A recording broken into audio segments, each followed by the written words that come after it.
Pessoal, boa tarde. Meu nome é Matheus Teixeira Martins, eu faço parte do LabMap, faço parte do diretório e também agora a gente tem organizado a quarentena florestal. Então, eu queria agradecer ao professor Gabriel pela oportunidade aí para a gente poder falar um pouco sobre o nosso trabalho aqui no LabMap. Agradecer a Carol e os demais colegas do laboratório que estão aí presentes e a vocês aí da biometria que estão com nós nessa tarde. Então, vou colocar aqui a apresentação.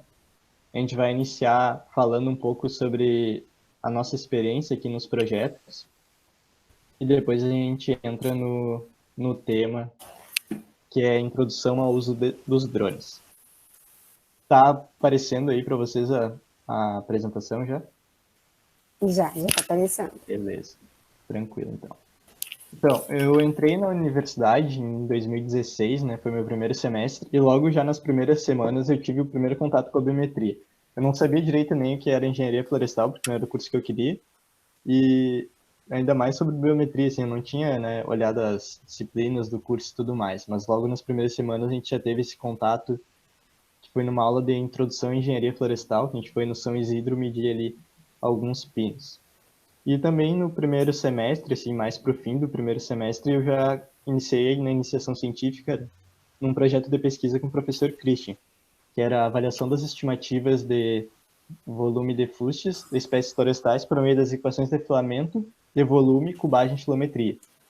Nesse projeto a gente focou mais na questão da estilometria, né? E tudo isso vocês vão aprender, né, em biometria, mas essa questão da estilometria seria um tanque, né, cheio de água, onde ele fica num nível, essa água, e as toras são colocadas lá dentro e fazem o movimento da água. Então, quanto movimentada é a água, seria o volume das toras.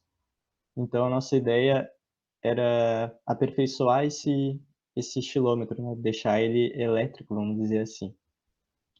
E aí, inicialmente, a gente instalou uma válvula solenoide acoplada a uma boia, que daí, quando movimentava a água, ela abria essa boia, essa válvula, e a gente media a partir de um Becker, né? Então, era algo que era bem visual, assim, e com certeza não era acurado, né? A gente media o volume da tora assim.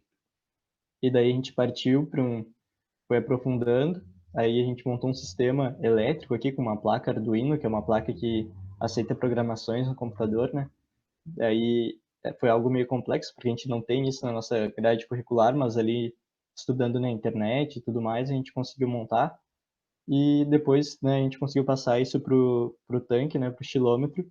Só que daí deu alguns problemas lá depois com os sensores, né, que isso daí aqui usava sensor de nível, usava um sensor de vazão, tudo mais, acabou dando esses problemas, eu fui me desanimando com o projeto e acabei saindo.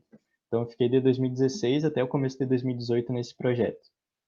Em 2017, ainda tive a oportunidade de participar do nono CIEP, onde eu levei um trabalho sobre essa questão do estilômetro. Aí apresentei, né? Foi em Santana do Livramento, foi a minha primeira participação em evento. E em 2016 participei de algumas seleções de projetos também. Daí o professor Hamilton me selecionou para um projeto de pesquisa, né, que era os aspectos silviculturais e ecológicos de um sistema silvipastoril com angico vermelho aqui na região do bioma Pampa. Então é aquele plantio que tem na FEPAGRO. Provavelmente vocês tenham visitado, creio eu, não sei. Mas então esse projeto era lá nessa área e era fazer avaliações, né, avaliações nutritivas daquelas árvores. E foi bem nesse início desse projeto eu estava cursando a disciplina de biometria. Daí surgiu a necessidade também da gente avaliar o crescimento das árvores lá. Então, novamente, eu tive que utilizar a biometria, né? Utilizar a questão das medidas de árvores lá nessa área. Daí foi bastante interessante, né? Tu tá cursando a disciplina e poder aplicar na prática. Então, justamente por isso, né? A biometria sem prática fica muito inviável.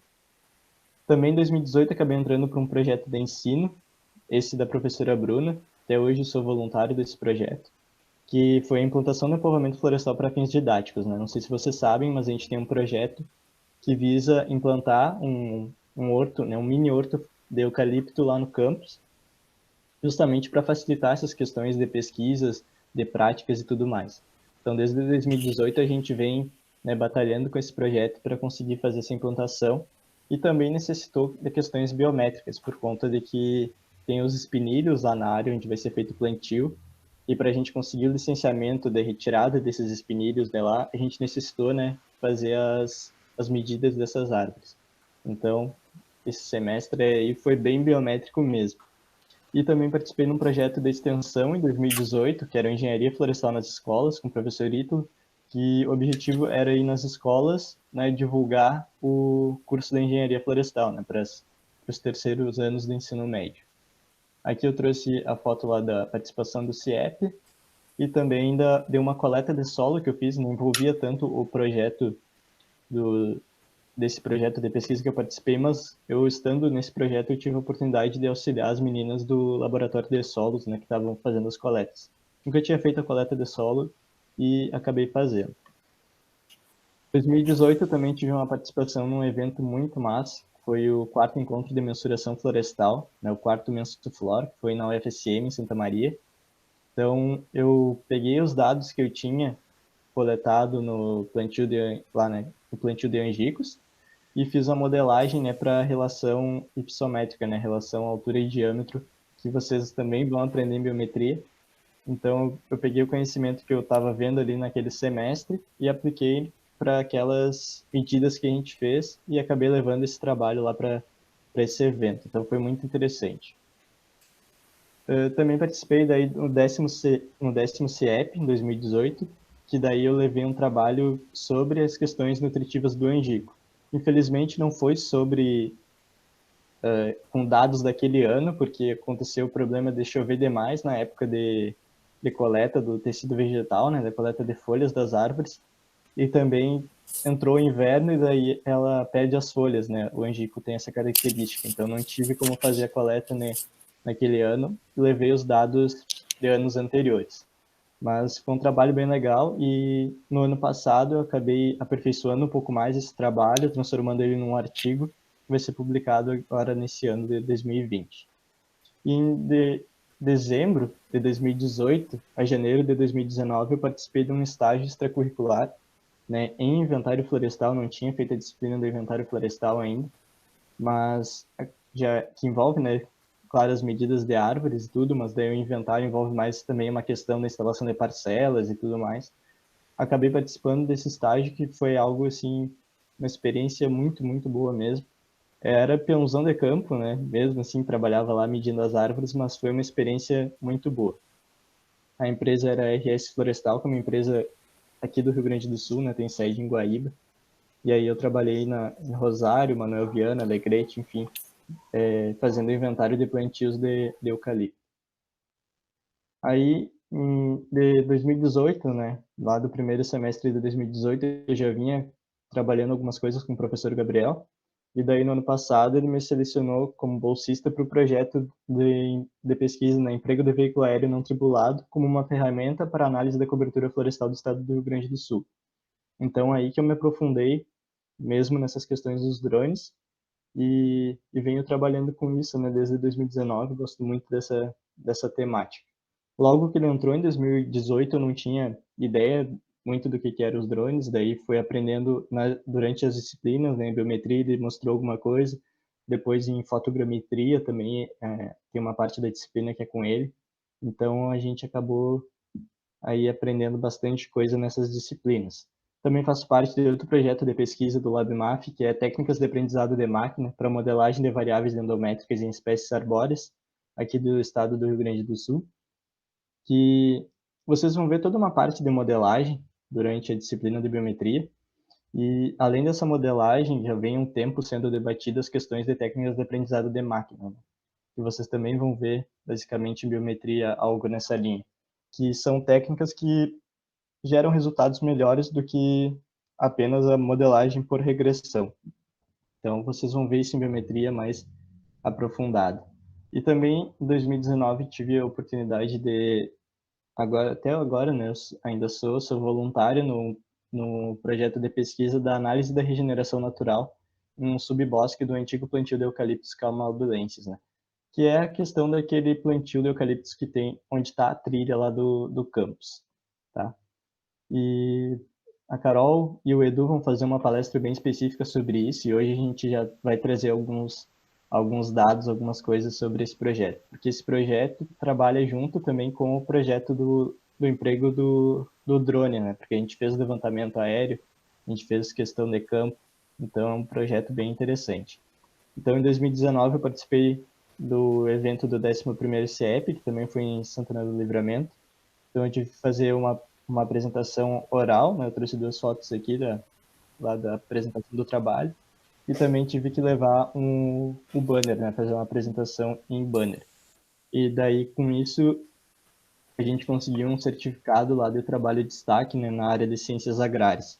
Esse trabalho foi basicamente fazer um levantamento aéreo ali da trilha e verificar a acurácia dele sem o uso de pontos de apoio, que é algo que a gente vai comentar mais para frente, e com os pontos de apoio. E como formação complementar, né, além de todos os conteúdos sobre drones que são passados na graduação, eu venho procurando sempre fazer alguns cursos. Então a gente queria recomendar algumas coisas para vocês, caso vocês tenham interesse pela área, né? Seria esse primeiro curso, o Mapeamento Aéreo Express da DroneEngine, é um curso gratuito. Ele tem carga horária de 2 horas, se não me engano, são aulas bem curtinhas, pincelam assim sobre tudo e realmente ajuda bastante. E outro curso que eu fiz agora foi bem no começo da quarentena, já era algo que eu vinha trabalhando, né, o levantamento e processamento de imagens, mas eu não tinha nenhum curso. Daí entrou na promoção esse curso da DroneValk, tá até hoje na promoção, tá por R$ 27, eu achei, né, um custo-benefício bem bom, um curso bem completo, e daí eu acabei fazendo.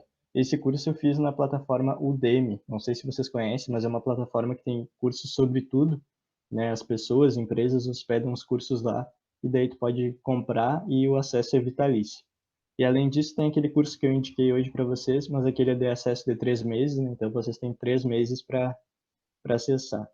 E além disso, tem vários outros cursos, palestras, workshops que vocês encontram gratuita. Até entrando no site da DroneEngine, tem alguns workshops gratuitos, além desse curso.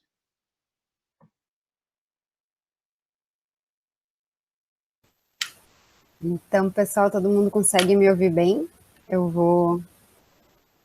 sou a Carol, boa tarde para todo mundo. Vou colocar aqui a minha parte rapidinho para a gente seguir.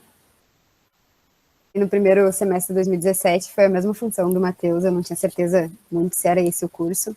E logo no primeiro semestre eu já comecei a procurar laboratórios, que é uma dica que eu dou sempre. Procurem nos primeiros semestres, como o Matheus falou, ele entrou num projeto, logo ele saiu e aí começou a entrar em outros. A gente, entrando primeiro, né, no início do curso, a gente consegue ver com que se identifica e com que não se identifica. Vocês vão ver que ao longo da minha trajetória eu tenho, acho que a formação um pouco mais diferente que a do Matheus. Eu fui mais para um lado diferente dele. E aí isso é interessante também de trocar esse conhecimento com vocês. No primeiro semestre de 2017, então, eu já entrei no herbário, comecei trabalhando na manutenção do laboratório, limpando esse cata, organizando esse cata, fazendo as fichas de coleta, todo o trabalho do herbário ali mesmo, manual, e comecei a ser monitora, auxiliar outros alunos que estavam entrando a trabalhar com isso também. No herbário são desenvolvidos vários projetos de ensino, pesquisa e extensão. E lá, a partir do segundo semestre de 2017, eu consegui uma bolsa pelo CIEE, que é as bolsas que a Secretaria de Educação fornece para a Unipampa e são distribuídas em projetos. Eu consegui essa bolsa para elaborar o trabalho, projeto de extensão, arborização de escolas, uma atividade muito além do que plantar árvores, que é um projeto de extensão, assim, que iniciou em 2014. O Onde a Verde a Vida iniciou em 2014 pela Patrícia, e ele tem tido uma renovação todos os anos, uma abordagem diferente, mas faz parte desse mesmo projeto. Então, com essa bolsa, eu desenvolvi o projeto nas escolas e apresentei ele no nono CIEP. Então, eu já entrei no primeiro ano, eu comecei a trabalhar no laboratório e já apresentei esse trabalho no CIEP, no nono CIEP. Essas imagens que eu trouxe para vocês são uma da apresentação na escola, a gente trabalhou com ensino fundamental. Tá eu e o Bruno nessa foto, o Eduardo também trabalhou com a gente nesse projeto, trabalha ainda, porque ele vai retomar, né, assim que a gente voltar. E a outra foto é a gente dando um mini curso em alguma jornada acadêmica que teve na Unipampa, onde o herbário foi convidado para dar um mini curso, escolheu 2 famílias, a gente trabalhou com Myrtácea e Euphorbiaceae, e a gente estava auxiliando, né, o pessoal no laboratório com a identificação. Tu pode passar, por favor, Matheus. Aqui, no meu ano de 2018, então, na Unipampa, eu fui bolsista ainda de um projeto de extensão que dava continuidade ao Onde a Verde a Vida. Aí essa bolsa não foi mais pelo CIEA, sim pelo movimento acadêmico, foi uma bolsa PDA, né, que o laboratório conseguiu para desenvolver o projeto, e a gente apresentou esse projeto de novo no 10º CIEP, né, que é, né, nesse ano foi Ações do Projeto, Biodiversidade e Conhecer para Respeitar na Comunidade Escolar de São Gabriel. A gente trabalhou em 2 escolas, levando o conhecimento da biodiversidade, polinização, dispersão, partindo sempre da planta como foco principal, porque é a visão do herbário, né? E apresentou também esse trabalho no CIEP. Nesse mesmo ano, eu fiz uma cadeira complementar, é uma cadeira de certificação, que é o professor Ricardo, que dá essa cadeira, ele é da gestão, e ele faz essa cadeira de complementar para engenharia. Durante a cadeira, eu conheci um pouco da certificação, gostei muito, e entrei num projeto de pesquisa que ele estava fazendo, entrei como voluntária. Esse projeto de pesquisa foi apresentado por outro colega, nesse mesmo ano, em 2018, no Congresso Florestal Estadual, que era também o 3º seminário Mercosul e o 1º Congresso Florestal Júnior. Então, de uma cadeira, eu conheci o tema, entrei voluntária nessa pesquisa e a gente conseguiu ir para evento, né, com ele. Pode passar, Matheus, para a gente. Aqui tenho Vozes Diversas, Diferentes Saberes. Eu participei desse congresso também, desse evento, em Porto Alegre, com o projeto de educação ambiental também, que é o Biodiversidade Conhecer para Respeitar. Então, ele foi para o CIEP e foi também para o Salão da Extensão.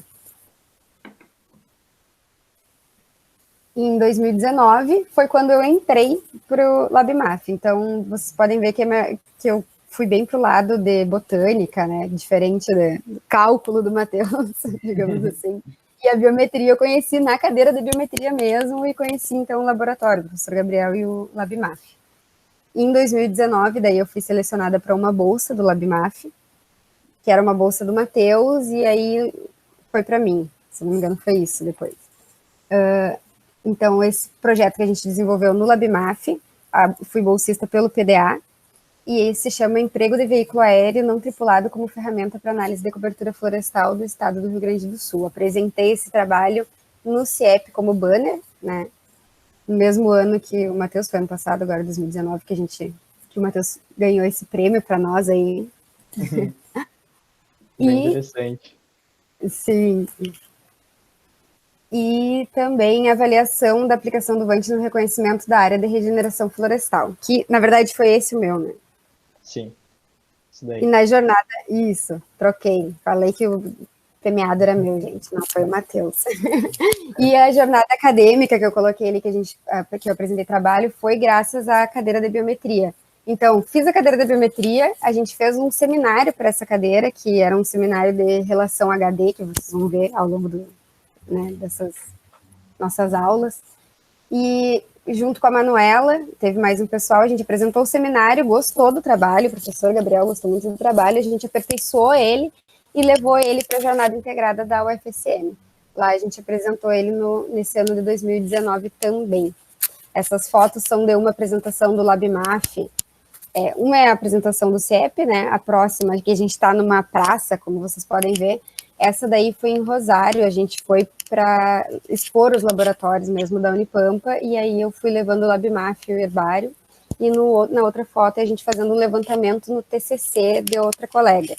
Ela fez um levantamento, ela que fez o TCC relacionado a oliveiras, e a gente foi lá, fui junto com o Matheus, acompanhando, ali está o Natan também, que eu acho que é da turma de vocês, que nos acompanhou também nesse projeto. Então, dentro do laboratório, além do que a gente faz específico, que é o que a gente leva para o CIEP, ou que a gente ganha bolsa, a gente tem a oportunidade de trabalhar em várias outras coisas. Então, tem várias outras visões, assim, do curso. Tu consegue ter uma noção interdisciplinar bem maior, porque tu trabalha em projetos de outros colegas que eles estão desenvolvendo, é bem interessante. É bastante aprendizado.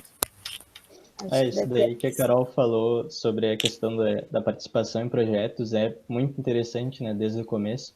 Creio que agora vocês estão indo para metade do curso, né, acho que é 5º semestre, não me recordo agora.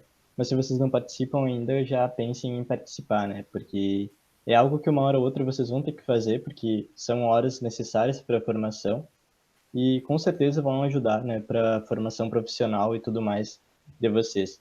E ali, Carol, a gente até tem em biometria a gente é meio parecido, porque a gente desenvolveu alguns trabalhos ali dentro da disciplina e acabou levando para eventos, né? Então, aproveitem aí a disciplina de biometria, que é uma questão, é uma disciplina excelente, assim, e realmente aproveitem.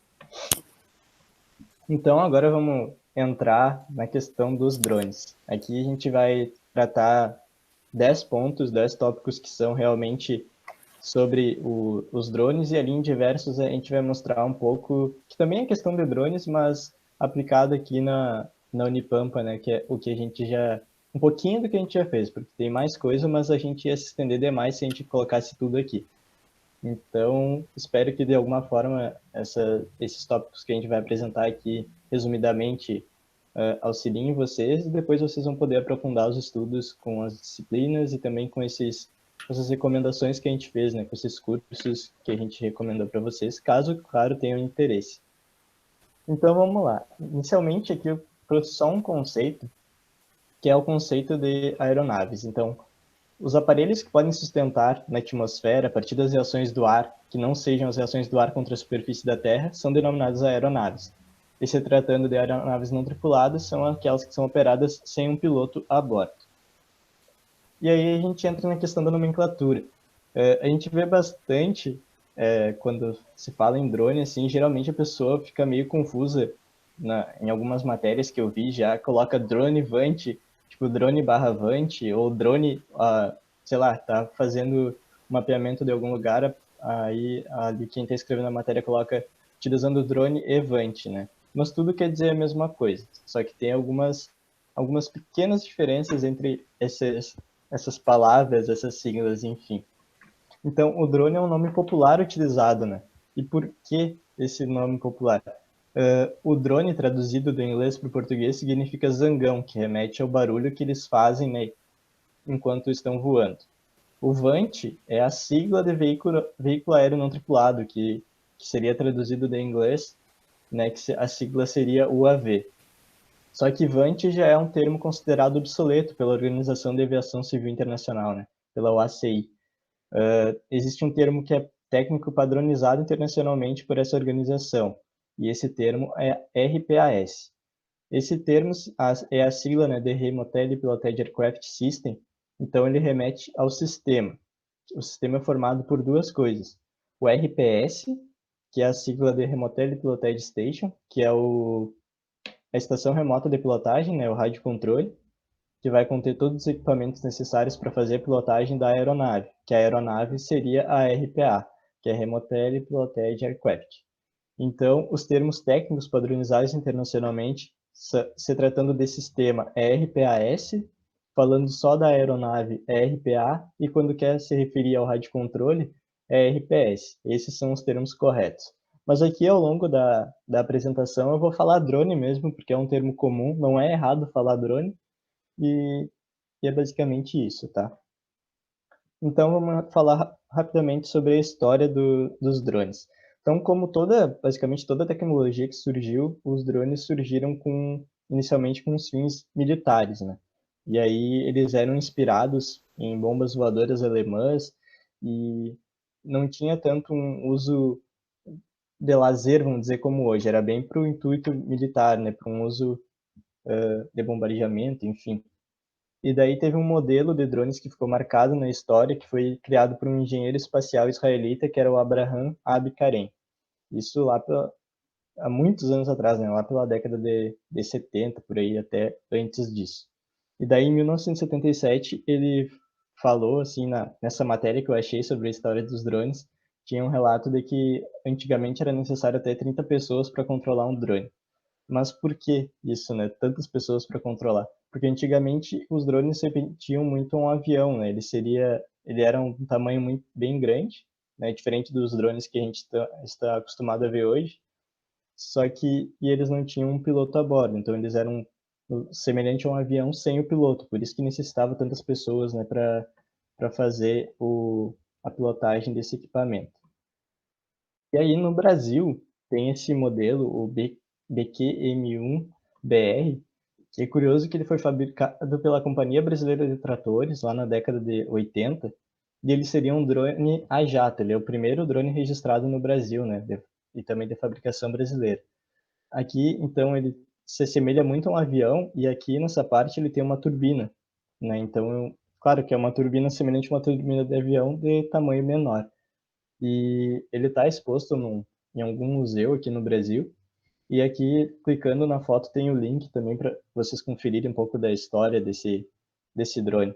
E é curioso que tem alguns relatos de que ele realmente foi testado, de que realmente ele voou, e outros dizem que ele não voou. Então fica isso aí, mas eu acredito que não tenha voado, né? E é extremamente perigoso um negócio desses, assim. Então, antigamente os drones remetiam muito a um avião mesmo, então por isso que necessitava de mais pessoas e era bastante perigoso, né? E atualmente a gente basicamente tem isso, né? Esse primeiro drone aqui, esses dois drones são drones que a gente trabalha aqui no LabMAF. Esse primeiro drone foi lançado em 2015, ele é um DJI Phantom 3 Standard, né? O modelo dele é Phantom 3 Standard. Ele é um drone que para a época tinha bastante tecnologia embarcada já, mas comparado a esse drone aqui, que foi lançado em 2018, ele já perde muito em tecnologia. Por quê? Esse sensor aqui não tem nenhum sensor de segurança, vamos dizer assim. Ele tem o GPS e tem a câmera. Quando se trata desse outro modelo, que foi lançado em 2018, é um DJI modelo Mavic 2.1, ele tem sensores frontais, traseiros, laterais e mais um sensor infravermelho embaixo. Então, tudo isso para segurança, né, para te ter segurança na pilotagem, porque esses sensores frontais e traseiros, ele impedem que o drone bata em algum obstáculo, né? Os laterais também, só que o lateral funciona em modos de voos específicos. E o sensor embarcado embaixo no drone, esse sensor infravermelho, é para que ele não pouse em superfícies molhadas, né? Não pouse em neve, não pouse em água, enfim. E além disso, claro, a melhoria de câmera, né? As câmeras são algo que sempre vem evoluindo cada vez mais no drone. A questão de tamanho do drone também vem evoluindo, eles vêm cada vez mais tecnológicos e menores. E justamente o nome desse drone tem a parte zoom, porque é possível tu usar zoom nessa câmera sem perder a qualidade. Então, 3 anos de diferença, né? A gente já vê uma tecnologia aí muito superior. E aqui eu trouxe um modelo também, que é um modelo de asa fixa. Matheus, Oi, desculpa te interromper aí. pode Só falar. para o pessoal lembrar, eu não sei se essa foto aí, de fato, é do Phantom 3, eu sei que é dele mesmo, né? É o Phantom 3. Esse E daqui é uma foto nossa. mas é o nosso esse aí, né, É voando. o nosso. Aham. Ah, legal. E a do Mavic, é o nosso? É o Eu sei que nosso você tem também. umas fotos bonitas dele, mas não sei se foi essa aí. Tá parecendo foto É, de internet, pô. não, essa daqui é nossa também. É que eu recortei, né, para caber aqui e tudo mais. Ah, ficou bacana, ficou bacana. Tá. E essa Um, daqui sim é uma foto da internet, eu até deixei o site aqui. Só mais um comentário aí, Matheus, sobre o alcance, né? Você Ah, bem explicou sim. aí essas questões, né, de cada um deles, a Sim, tecnologia de sim. cada um que tem avançando, mas lógico que as baterias também, né? Não sei se Sim. você vai comentar ainda, Aham, não, vou e o comentar sim. pessoal também, só para te ir Sim, lembrando aí. É isso, sempre que beleza. possível, tenta fazer uma relação aí, né, com a biometria. Será que tem alguma relação? Tá, vamos comentar aqui. Sobre a questão de alcance, que o professor quer dizer, é o alcance do controle com o drone, né? Aqui, se não me engano, ele alcança até 5 quilômetros. E já se tratando desse drone, o alcance passou para 8 quilômetros, então é bem melhor. Outra questão também é da autonomia, né? Que é algo que eles vêm buscando melhorar, mas pelos manuais, né, desses equipamentos, eles dizem que pode chegar a 28 minutos, por exemplo, a 32 minutos, mas isso tudo é muito variável pela questão de eventos, né, pela condição climática. E também as questões de alimentação, né, temperatura muito inferior não é recomendado voar, e temperaturas muito altas também não, porque tudo isso vai interferir no funcionamento desses drones e, consequentemente, na autonomia, né. As baterias desses drones são bem sensíveis, então qualquer coisa aí pode acabar afetando. E outro modelo que é comum atualmente que remete até a um avião, né, como antigamente são os drones de asa fixa. Esse daqui é um drone da Horus, eu deixei o site aqui, caso vocês queiram dar uma olhada. E eu vou comentar agora no próximo slide, né, as diferenças entre os modelos multirotor e os modelos de asa fixa. Então, existem basicamente dois tipos, né, de drones, que seriam o multirotor e o asa fixa. Então, a principal característica que muda entre esses dois seria a questão de autonomia, porque o funcionamento desses drones aqui exige muita energia, né? Porque, por exemplo, um drone desse daqui é um quadricóptero, que a gente pode dizer. Então ele tem 4 motores para funcionar e a bateria é uma bateria só, né? E já esse daqui, ele tem uma bateria um pouco maior e quando ele decola, ele fica planando no ar, então, né, não necessita tanto gasto de energia. Então, consequentemente, ele vai ter uma autonomia maior. Então, Matheus, desculpa te interromper, fale. mas ele tá rolando no chat, não sei se tu consegue acompanhar também, o Gabriel tá postando sobre o alcance, o Phantom 3 até 1 km de alcance de rádio, o Mavic 1 até 7 km, e teve uma pergunta da Fernanda também, que eu falei que tu vai explicar mais para frente, tá? E ela perguntou se precisava de licença para utilizar drone. Então... sim, a gente vai comentar sobre esses tópicos mais para frente. Eu vou abrir aqui no celular, que daí eu também consigo acompanhar qualquer coisa. Basicamente essas questões de alcance vem avançando bastante, né? Então, a cada drone que é lançado, acaba tendo algumas diferenças. Agora apareceu o chat aqui. Vamos lá então agora para as diferenças entre esses dois. Então, o multirotor teria uma decolagem em pouso vertical e o asa fixa seria horizontal. E geralmente é utilizada uma catapulta para fazer o lançamento desses drones asa fixa, né? Pode ser feito na mão, mas é algo que é perigoso. Então, eles utilizam, né, de um recurso que seria a catapulta. Como eu comentei, a questão da autonomia é por questão de uso de energia que esses drones têm, essa diferença. Então, a autonomia de um asa fixa é maior e, consequentemente, ele vai conseguir recobrir áreas maiores. Então, isso indica aí que sejam utilizados esses drones para recobrimento, por exemplo, de uma linha de transmissão, né, que é aquelas, ou de uma rodovia, que geralmente são bem longas, então, geralmente usam drones de asa fixa. Um drone multirotor, com uma bateria de um drone multirotor, a gente consegue recobrir em torno aí de 20 hectares, né, a cada voo. Então, acaba tendo a necessidade de tu adquirir mais baterias, né, caso tu não tenha condições de adquirir um drone de asa fixa, para que tu consiga recobrir áreas maiores com o drone multirotor.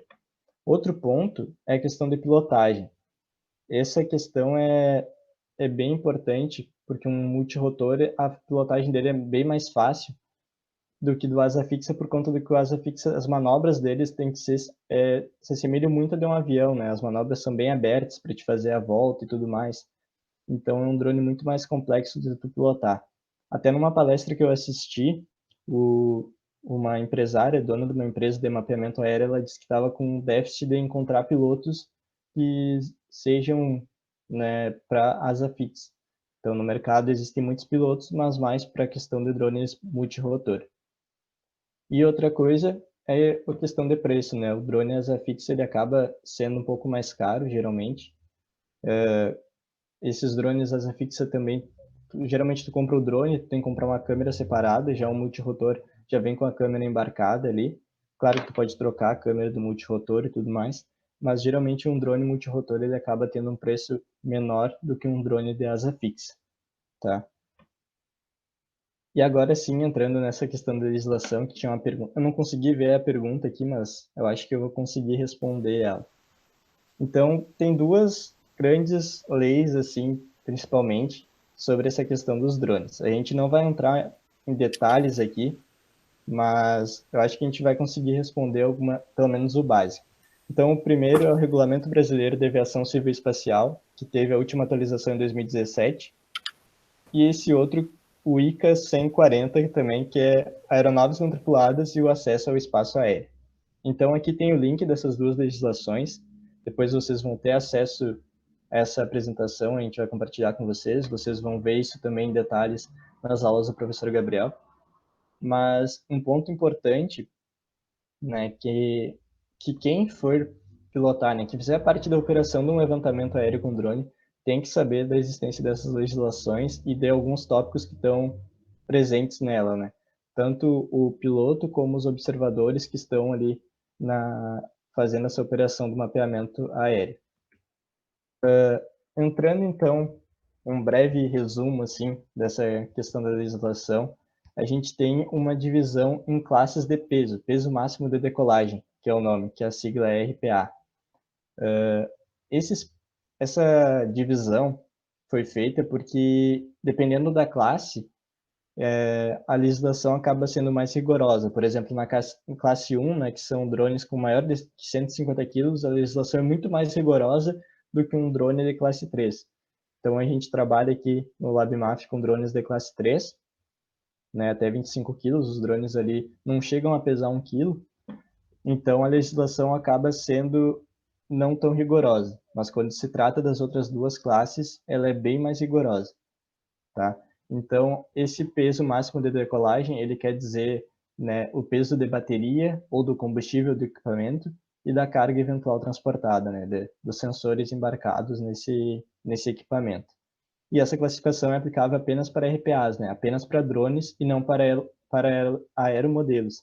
Que aeromodelos são aqueles aviõezinhos e tudo mais que é utilizado mais para lazer, então eles não estão nessa classe aqui. E aí alguns pontos.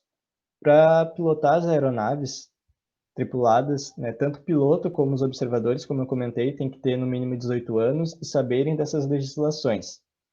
E aí todos os operadores de aeromodelos e de RPA com peso máximo de decolagem de até 250 gramas, eles estão licenciados, né, sem a necessidade de possuir um documento emitido pela ANAC. Como no nosso caso é mais do que 250 gramas, a gente tem que ter alguns documentos. Até vou comentar no próximo slide, mas já falando agora, os drones têm que ter um registro da Anatel. E, além disso, eles têm que estar registrados em uma plataforma Cisante, que é uma plataforma da ANAC, que lá tu vai basicamente gerar como se fosse uma placa do drone, vamos dizer assim. Tu vai gerar um código que tu vai ter que colar esse código no teu drone. E tem outra plataforma, que é o SARPAS, que esse é do DCEA, né, do Departamento de Espaço Aéreo. Enfim, esse SARPAS é para te solicitar o acesso ao espaço aéreo. Então, em ambas as plataformas, tu vai fazer um cadastro teu, e no Cisante, tu faz o cadastro do drone. Aí no SARPAS, tu vai lá, vai solicitar o espaço aéreo usando aquele código que foi gerado no Cisante, né? Que seria, por exemplo, seria como se fosse uma placa do drone. E daí tu tem que solicitar com uma antecedência, se não me engano, de 48 horas, se for até 120 metros de altura, e se for drone de classe 3. Se for drone de classe 1, classe 2, já acaba sendo mais complexo, tu tem que solicitar uns quantos dias antes para eles analisarem tudo isso. E, então, operadores das classes 1, 2 e 3, que pretendem voar acima de 400 pés, né? 400 pés seria em torno de 120 metros de altura, é obrigatório ter uma licença e habilitação emitida pela ANAC. Então, é mais um documento que tu tem que ter emissão na ANAC. Para o nosso caso, como a gente voa a 120 metros no máximo, a gente tem que portar no drone tem que ter esse adesivo, por exemplo, o adesivo ali com o número gerado no Cisante. A gente tem que ter a apólice de seguro, os drones têm que ter seguro, porque em seguro que cubra terceiros, né? Por exemplo, se o drone cai, né, para cobrir ali os gastos, então tu tem que carregar esse documento.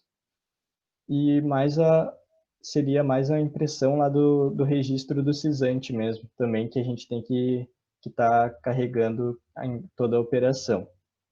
Então, atualmente não existe uma habilitação específica assim para pilotagem dos drones, né, no caso. Tem essa habilitação da ANAC aqui, mas que não dá para se dizer bem que é uma habilitação, seria mais uma autorização de voo, tá, por serem drones mais pesados e voarem a mais de 120 metros de altura, mas uma habilitação, tipo, como se fosse uma CNH mesmo, ainda não existe, que é até algo que eu acho que deveria já existir. E voos com aeronaves de classe 3, né, com peso máximo de decolagem de até 25 kg, não precisam ser registrados os voos. E aqui eu trouxe o print das duas plataformas que eu comentei. Aqui o Cisante, tu vai fazer o teu cadastro e vai fazer o cadastro do drone. Tem que colocar ali a marca, o modelo, o código da Anatel, né, que os drones são registrados na Anatel quando tu compra, e colocar fotos do equipamento e tudo mais, e daí tu vai gerar esse registro, e daí tu imprime esse código que é gerado, tu tem que carregar ele no drone e carregar o documento, né, imprimir o cadastro, no caso. E aqui o SARPAS é a plataforma de solicitação de acesso ao espaço aéreo, que no caso aqui tu vai fazer um cadastro teu, né, um cadastro teu como piloto, e vai fazer a solicitação dos voos. E por que fazer a solicitação dos voos, né, tipo voando a 60, 120 metros? Aqui na plataforma eles falam, né, a 60 e 120 metros pode ter um helicóptero voando, por exemplo. Então, é necessário para toda operação, para todo voo que tu for fazer, tu solicitar o espaço aéreo. Claro que aqui, na nossa realidade de Unipampa, de interior do estado, a gente fazendo voos em, em florestas, em campos, enfim, a gente acaba não fazendo essa solicitação por conta de que não há o tráfego aéreo, né? Assim, de helicópteros e tal. Então, a gente, por enquanto, a gente ainda não fez essa solicitação de acesso ao espaço aéreo. Mas pela legislação, então, a gente está agindo incorretamente, né? Mas claro que em grandes centros urbanos e tudo mais, é indispensável, né, fazer essa solicitação. E agora vamos entrar em algumas aplicações gerais dos drones.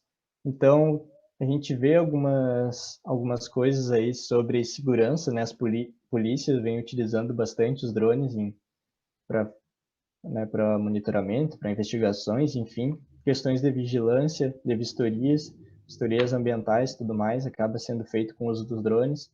Jornalismo também. Uma questão que eu não comentei até ali no slide da legislação é que é proibido voar em áreas de exército, presídio e aeroportos. E daí eu até vi um fato curioso dessas questões de jornalismo. Teve uma rebelião num presídio em Santana do Livramento, eu acho, não lembro agora a cidade. E o repórter lá, tipo, um repórter tem um blog da cidade, assim, um blog de notícias da cidade, estava cobrindo a matéria usando um drone voando no entorno do presídio, né? Que pela lei seria algo errado. Não sei se ele tinha uma autorização lá dos caras do presídio para fazer aquilo, mas por lei é proibido voar no entorno do presídio.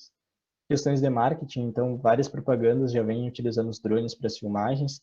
Nessa questão de marketing tem um pouco de ligação, aqui pode ter um pouco de ligação com o mercado imobiliário, né?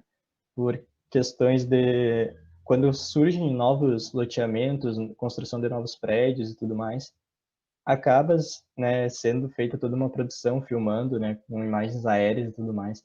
Então, vem sendo utilizado para marketing.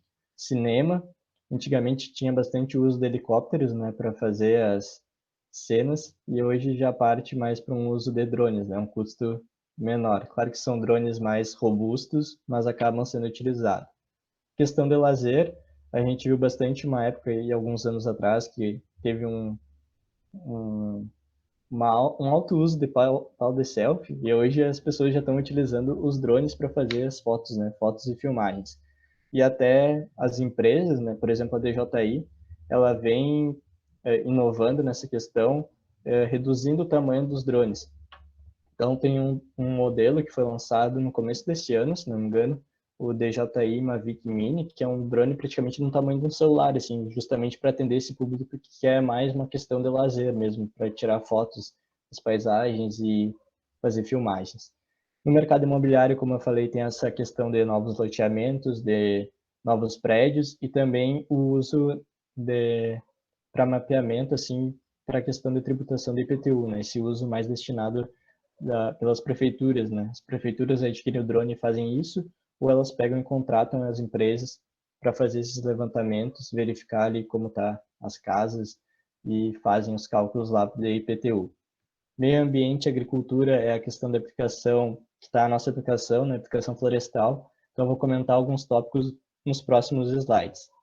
Questão de topografia também, né? Talvez vocês tenham visto alguma propaganda, fala bastante em topografia com drones. então atualmente tem bastante disso.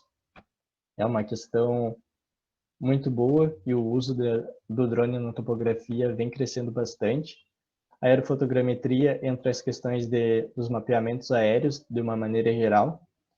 Na construção civil acaba tendo um uso também para filmagens e questão de vistorias também, né? Vistorias de construções de pontes, de construções de prédios, enfim.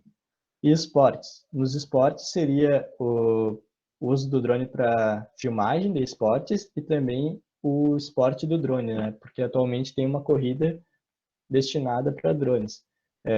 Vocês vão ver até no próximo slide, são drones bem menores, assim, bem estreitos, praticamente sem carenagem nenhuma, e são drones muito rápidos, né? Com LEDs e tudo mais, é bem interessante, bem curioso de ver. Então aqui eu trouxe algumas imagens. Então, o uso dos drones pela polícia, aqui todas essas fotos têm os links para vocês acessarem, tá? Então, aqui no Rio Grande do Sul eu vi algo sobre o uso dos drones em Caxias do Sul já. Aqui essa segunda imagem seria em construção civil. Eu trouxe essa foto por conta do drone ser um drone bem mais robusto do que os drones que eu tinha trazido nos slides anteriores. Então, aqui, se não me engano, é um drone com 6 hélices. Então, os drones podem ter 4, 6, 8 hélices. Aqui, outro também de construção civil. A questão da corrida dos drones, né? Então, são drones menores, são drones estreitinhos, assim, e são drones extremamente rápidos. Questão do lazer, eu trouxe até aqui um modelo que já é um modelo mais ultrapassado, vamos dizer, eu creio que seja um Phantom 3, numa praia.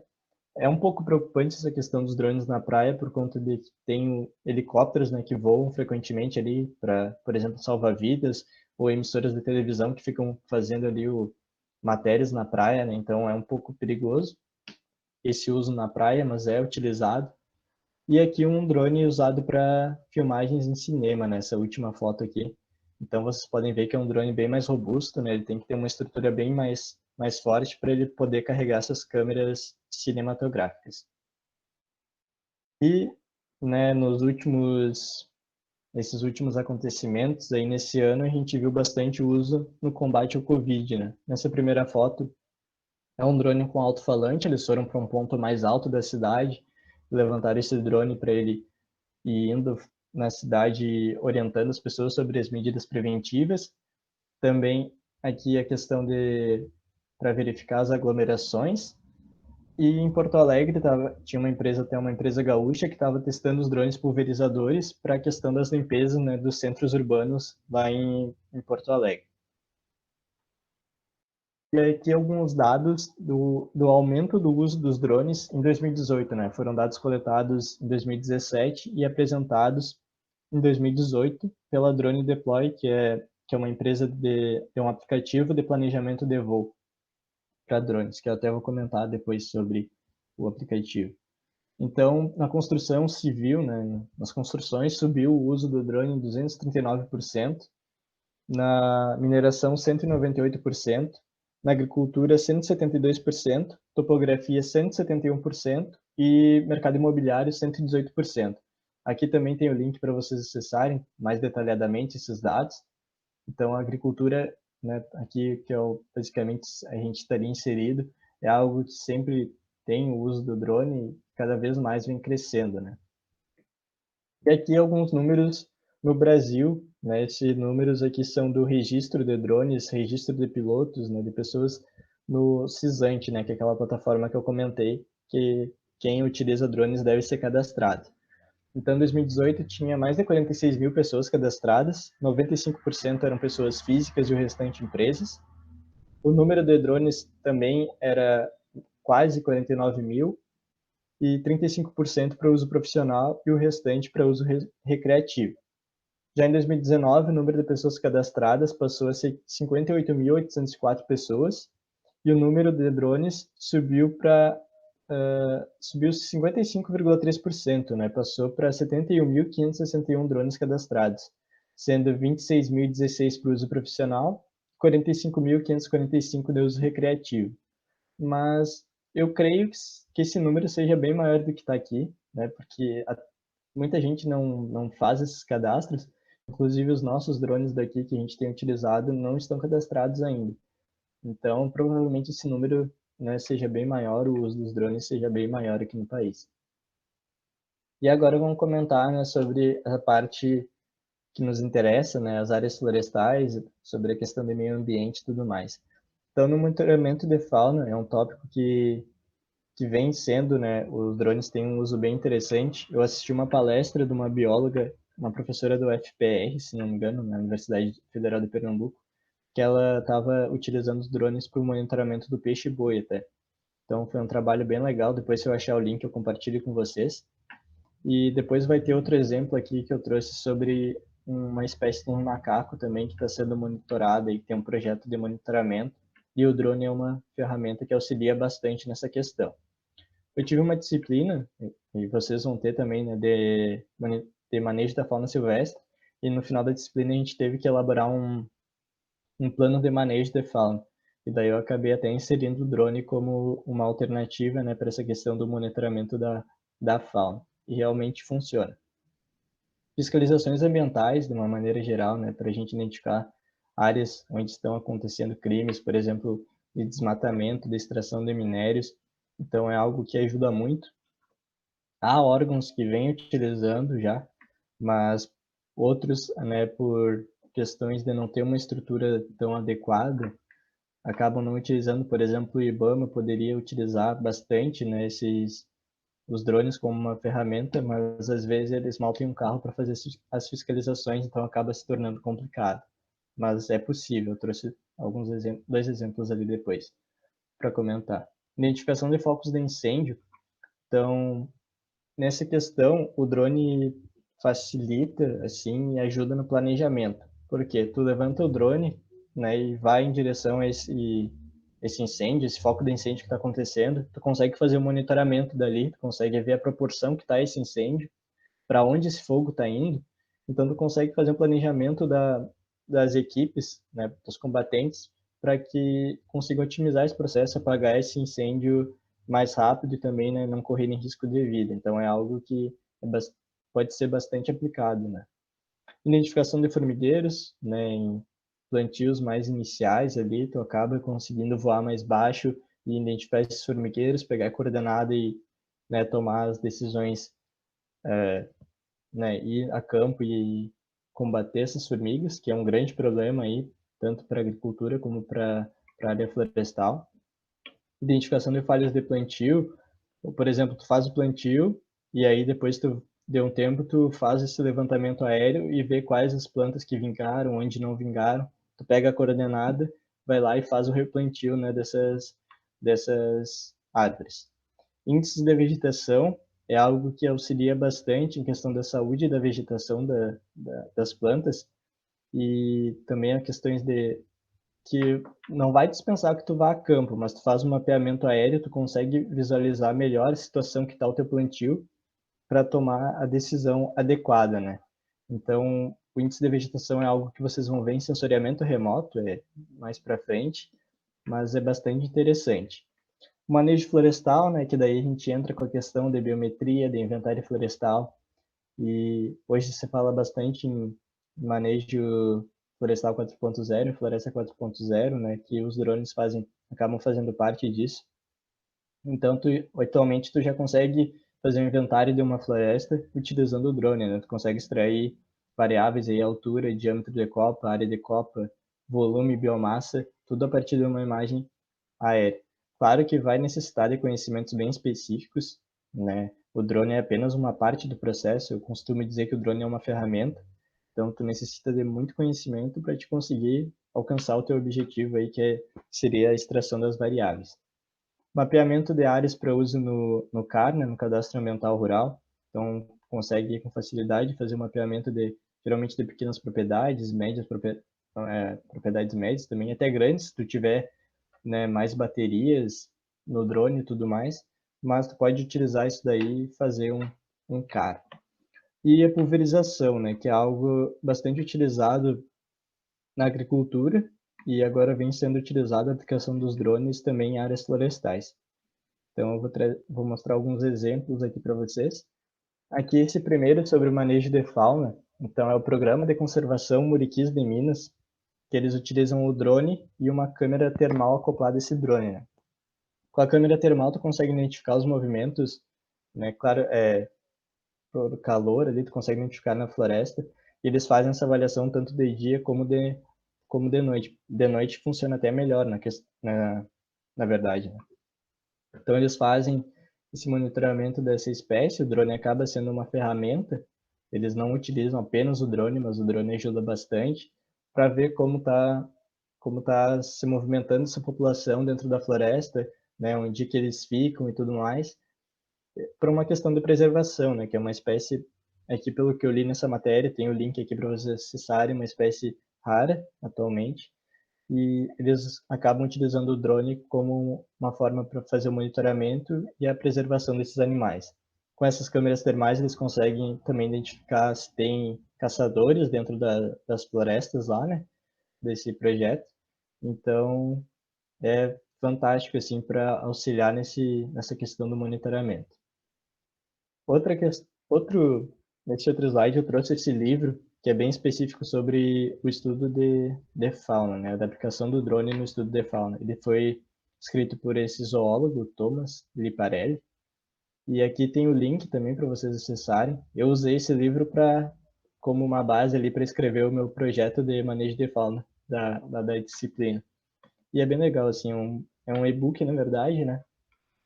Deve ter umas 50 e poucas páginas, então é bem curto e bem explicadinho ali. Vale a pena dar uma conferida e já fica aí, caso vocês, né, necessitem também elaborar esse projeto aí, esse plano de manejo de fauna. Aqui eu trouxe duas fotos sobre a questão de fiscalização. Essa daqui é uma matéria até desse ano, né, o Instituto de Proteção Ambiental da Amazônia, do Amazonas, na verdade, que a partir de agora, de 2020, ele ia começar a utilizar os drones para as questões de fiscalização, né, para identificar crimes ambientais que estão acontecendo lá no estado do Amazonas. E aqui, outro caso é do Ministério Público, né, que vem utilizando também para avaliar aí crimes ambientais acontecendo. Até nessa matéria eles comentam sobre a atividade de uma mineradora que eles identificaram que poderia, né, gerar prejuízo, gerar consequências para aquíferos, eu acho, ou era algo assim que diz aqui nessa matéria. Então, bastante interessante. O drone acaba sendo uma ferramenta que auxilia muito, né, para essas investigações, para essas fiscalizações ambientais. E aqui sobre a questão do incêndio, como eu comentei, né? Então, vai ter o drone ali, tu levanta o drone rapidamente, tu fica monitorando ele e ajuda a tomar a melhor decisão para as equipes de combate ao incêndio. E isso daqui, essa outra foto foi parte de um mapeamento até que a gente fez, foi um mapeamento de um plantio de oliveiras, ali na frente do Unipampa, ali do lado da Cotricel, e nos fundos desse plantio tinha essa lavoura. Aqui é uma lavoura de soja, né? Então, nem parece que é uma lavoura. Então, tem muita falha aqui. E que a gente viu, né, ela ali no terrestre, não parecia que era tão ruim, mas daí olhando aéreo, a lavoura tá bem feia. E daí a gente pode levantar algumas hipóteses, né? A questão da seca, que a gente estava passando por um período de bastante seca, falta de manejo do solo, enfim. E aí essas imagens aéreas acabam auxiliando para o produtor agrícola, né, tomar as decisões adequadas. Por exemplo, aqui ó, é a mesma lavoura, né, e aqui é um índice de vegetação aplicado. Essa questão de índice de vegetação é um pouco mais complexa, né, e vocês vão aprender em sensoriamento remoto, mas o que eu quis trazer para mostrar para vocês que, no meu ver, é mais fácil de identificar assim as áreas que estão ruins no plantio a partir de um índice de vegetação, né? O índice de vegetação na questão a vegetação reflete melhor na faixa do infravermelho, né? E essa nossa câmera aqui não é infravermelha, ela é uma câmera RGB, né? Uma câmera do espectro visível. Então, o que acontece? O índice acaba não sendo tão acurado como se fosse utilizado uma câmera infravermelha, né? Só que uma câmera infravermelha hoje em dia é algo em torno de 30 mil reais, né? O drone está de 10 a 15 mil reais, então acaba sendo algo muito caro. Então, a gente tem essas alternativas de aplicar índices de vegetação específicos da faixa do visível, que acabam auxiliando, mas claro que não são tão acurados como um índice NDVI, depois se vocês quiserem pesquisar, né, o NDVI, que é um nome de um índice de vegetação que utiliza aí o infravermelho. Então aqui eu queria mostrar para vocês, né, esse índice aplicado àquele pedaço daquela lavoura de soja. Então a gente vê aqui que é muita falha. E se, por exemplo, se fosse falta de fertilizante na área, né, que, né, tivesse influenciando nessa falha toda da lavoura, o produtor poderia inserir esse mapa, né, com esse índice na máquina, no trator dele, e daí fazer a aplicação do fertilizante nas áreas que estão mais afetadas, né? Então otimizaria o processo, né, né, e custo, né, principalmente o custo que a gente sabe que é bem alto. Então, essa seria uma aplicação do índice de vegetação. Claro que aqui tu vai fazer o levantamento aéreo, mas depois tu vai ir a campo para identificar, né, qual é a causa de estar acontecendo isso. Então, aqui nesse caso, seria um agrônomo de verificar, né, o que está acontecendo. E aqui já é uma imagem da parte do plantio de oliveiras mesmo. Aqui tem uma vegetação nativa, aqui tinha outro pedaço da lavoura de soja e aqui as oliveiras. Então, eu apliquei também esse índice. É o índice VARI, o nome do índice é VARI, foi aplicado aqui. E só para mostrar a aplicação mesmo na questão de florestas, né, de plantios florestais. Então a gente vê aqui esses pontos mais escuros que estão aqui.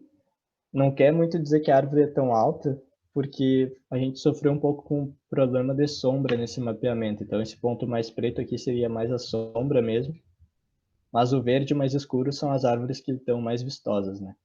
Então a gente vê aqui essa parte branca aqui seria mais ou menos o solo descoberto, né? Muito sem vegetação. E os pontos mais escuros onde está a vegetação mais com uma saúde melhor, vamos dizer assim, né? E aí também, agora entrando para uma parte de manejo, ou biometria, ou inventário florestal, né? Eu fiz um teste de um plugin Tridensity no software QGIS, né? Um software SIG, para contagem de árvores. Esse plugin aqui era só para contagem de árvores mesmo. Ele me gerou 5.577 pontos aqui, né? Daí, aproximando, a gente viu que tinha alguns erros, né? Na volta aqui, ele acabou lançando alguns pontos que não existiam. E no meio aqui, onde tinha árvores menores, ele acabou não identificando essas árvores.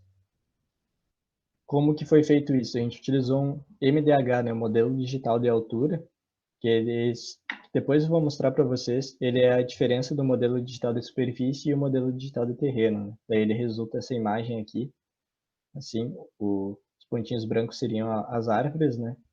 E aí a gente fez essa contagem das árvores com o uso desse plugin. E manualmente seriam 5.574 pontos, no caso. Então seriam 5.574 árvores.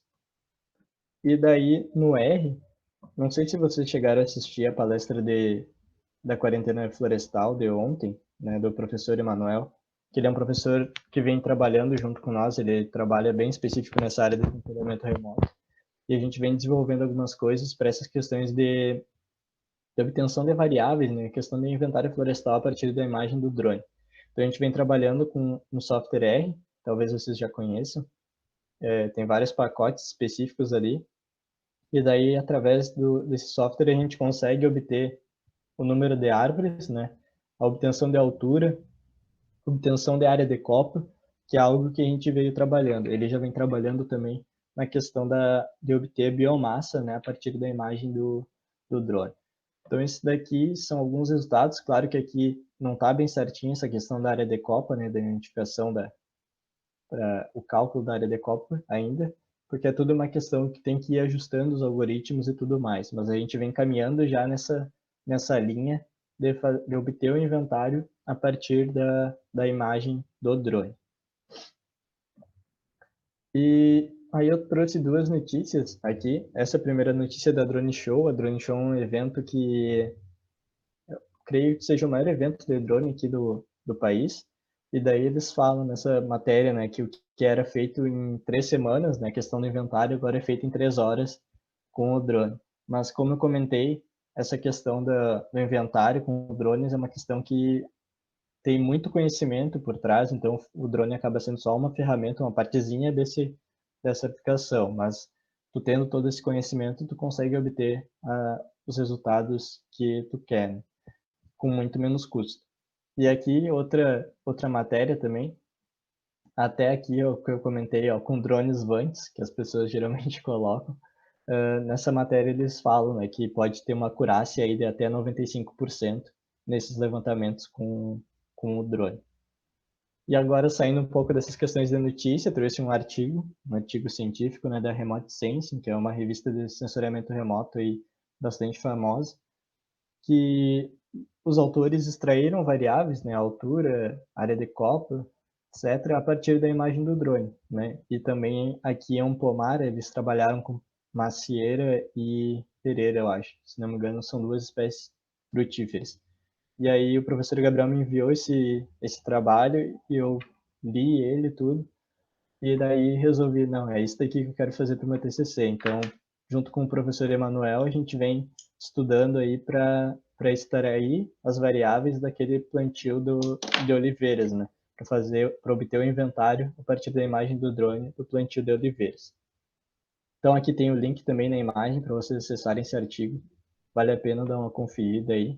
Talvez até auxilie em alguma atividade que vocês tenham aí para biometria, não sei o que o professor vai fazer, mas é um artigo bem completo, um artigo muito bom mesmo. Saiu agora esse ano, 1º de janeiro, ele foi publicado. E também aí a gente entra na questão da pulverização, né? Como eu comentei, na agricultura já era bastante comum e vem avançando agora para os plantios florestais. Nessa primeira foto, no plantio de eucalipto em estágio inicial, no plantio da CMPC, eles têm testado a tecnologia dos drones pulverizadores lá na região de Guaíba mesmo, na região de Butiá, por ali eles vêm fazendo esses experimentos, vamos dizer assim. E a segunda foto é na Klabin, que daí eles trabalham com plantio de pinos, né? Já é uma matéria mais antiga, uma matéria de 2017, se não me engano, que eles já vinham testando a aplicação dos drones aí na pulverização. E essa matéria saiu ano passado, saiu na 0 Hora, e aqui eu trouxe o link da Gaúcha, né? Para vocês terem acesso a essa matéria também. E outra questão é o controle biológico, né? E aqui todas essas imagens que eu trouxe a respeito eu não achei para florestal, mas eu achei essas fotos para a questão da cana de açúcar. E também é curioso, né? O tamanho que é o drone, o tamanho que é a estrutura do drone. Então o drone sobrevoa uma altura ali, cerca de 10 metros de altura por aí. E daí ele lança tubetes, né? Que dá para ver nessa foto. É um tubetezinho, mais ou menos um tubetezinho de papel, uma coisa assim. E daí quando cai no chão, essas vespinhas saem, né? E daí fazem o controle da broca da cana, que é esse bicho feio aqui. Então eu trouxe aqui os dois drones só para mostrar, né, que atualmente já vem sendo feitas essas aplicações de agentes biológicos também. Matheus, só para complementar essa parte, depois que eu vi essa apresentação, o último dia que a gente estava montando, eu dei uma pesquisada sobre a deriva sendo da aplicação do agrotóxico ou de alguma outra coisa pelo drone, em comparação com o avião, porque já tem bastante estudo relacionado a isso. Sim. E a gente tem uma deriva muito menor com o drone, então, além dele ser mais barato, poupar mais gente, né, para uma equipe, ele tem uma resposta melhor nesse quesito. Eu estava vendo que o drone, ele tem uma deriva voando a, sei lá, mais ou menos 1 metro, 3 metros, quer dizer, de altura, de 50 metros, a deriva dele. E o avião, ele tem uma deriva de 250 metros. Sim. Então, é uma outra vantagem que a gente vê de usar o drone. Até ia comentar mesmo sobre isso e acabei esquecendo, né? Muita coisa que vem surgindo. Mas realmente, né? Aí, além dessa questão da deriva, também entra a questão do impacto ambiental, né? Um avião que vai ter um impacto bem maior do que comparado a um drone. Claro que um drone vai né, recobrir uma área menor, mas se tu for parar para pensar em questão ambiental, em questão de custo da aplicação, ele seria mais viável do que aplicar com um avião. Isso aí. E daí também é algo que a gente tem muito interesse em fazer, né, que seria um drone para plantio de sementes de árvores, né? É algo que a gente vem tentando desenvolver aqui, porém envolve muito dinheiro, né, para te construir um drone desse tipo. E aí aqui na primeira foto eu trouxe um, esse drone aqui é de uma startup britânica, se não me engano, é Biocarbon o nome. Talvez vocês tenham visto já algo nessa linha. Então já faz desde 2015, se não me engano, que eles vêm desenvolvendo esses drones e fazendo plantio de sementes, né, arbóreas, e vem testando essas metodologias e aperfeiçoando o equipamento. Então é algo que também já é realidade, né, esse plantio, e auxilia muito em áreas que é de difícil acesso, áreas que estão muito degradadas, áreas que foram incendiadas e tu precisa fazer recuperação, né? Então é mais uma aplicação do drone e espero muito que a gente consiga algum recurso aqui no Unipampa para conseguir desenvolver algo nessa linha. E esse aqui é bem esquisito, foi uma matéria que eu achei sobre um drone criado aqui no Brasil. É curioso porque diz que ele foi feito de madeira, né? Então deve ser algo meio pesado, não sei. Não diz muitos detalhes, mas foi criado no Mato Grosso. É um drone para plantio de sementes também. Então foi basicamente o único que eu encontrei aqui no Brasil. O resto são todas coisas, né, no exterior. Então, vamos entrar rapidamente na questão de planejamento de voo. Então, nos aplicativos de planejamento de voo, né, esses drones que eu mostrei da DJI, os modelos que a gente utiliza aqui, os planejamentos de voo são basicamente feitos no próprio celular. Tem um drone que o professor Gabriel e um ex-aluno dele fizeram lá na universidade que o professor Gabriel trabalhava, daí o planejamento de voo era feito no computador, né, porque era um drone caseiro, vamos dizer, foi um drone desenvolvido dentro da universidade. Mas os modelos que a gente trabalha aqui, então já existem aplicativos específicos para fazer o plano de voo. E o que ele leva em conta, né, para fazer esse planejamento de voo? Primeira coisa é o tamanho da área, né? O tamanho da área está altamente relacionado com a tua autonomia, com a quantidade de baterias que tu tem. Então, ali se tu vai precisar de mais baterias, tu tem que pensar, tu vai ter que fazer 2 planos de voo e um plano de voo vai ter que estar recobrindo o outro plano, né? Então, o tamanho de área, como eu comentei, os drones que a gente trabalha aqui, eles recobrem cerca de 20 hectares. E a gente tem uma bateria só para cada drone e uma bateria diferente da outra, então a gente nem tem como utilizar, né? A altura de voo, então, por lei, né, ali na legislação, a gente pode voar até 120 metros sem precisar de mais autorizações, e a gente trabalha justamente com 60 metros, 120 metros de altura. Também é uma questão que está ligada com a autonomia. Para a gente conseguir recobrir uma área de 20 hectares com uma bateria, tem que voar 120 metros. E se a gente for voar a 60, a gente não consegue, necessita de mais baterias. O GSD. O GSD é algo que está relacionado com a altura de voo, né? Ele seria Ground Sample Distance, que é a representação do pixel no terreno.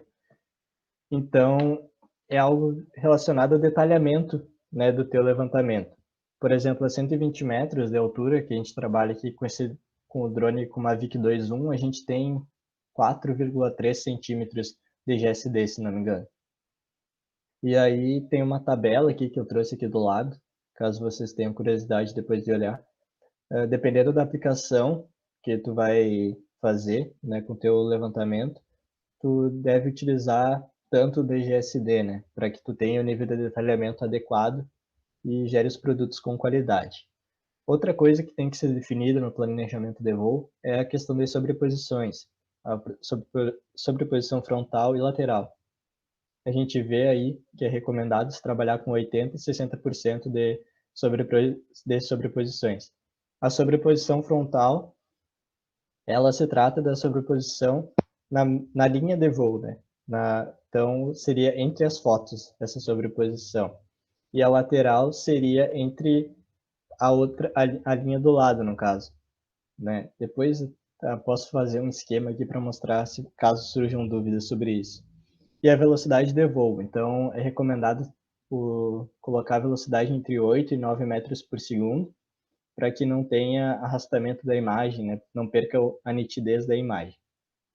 Então, esses são os parâmetros que são definidos, basicamente, quando tu faz um planejamento de voo. Mas, claro que tem outra coisa que tem que ser observada, que depois eu vou comentar, que é a questão das condições climáticas também, né? Então, aqui eu vou falar agora sobre os aplicativos de planejamento de voo, depois eu comento sobre aplicativos para tu verificar as condições climáticas para te fazer o teu planejamento. Então, basicamente, tem dois aplicativos. E só para complementar, Matheus, nessa parte, e a sobreposição, a gente vê em fotogrametria, que foi no semestre passado que eu fiz esse semestre. Exatamente. Quinto ou sexto semestre, agora não me recordo. Exatamente. Mas isso também é uma parte muito importante que a gente vê em cadeira, né? E dentro Sim. do laboratório, trabalhando com isso, a gente consegue aperfeiçoar um pouco mais. Sim, exatamente. Toda essa questão aqui de planejamento de voo e tudo mais, vocês vão ver bem a fundo com o professor Gabriel em fotogrametria. A gente só está pincelando aqui para vocês já terem uma noção, né, de como funciona a operação, né, de um levantamento com drone. Então, tem dois aplicativos que são bastante famosos.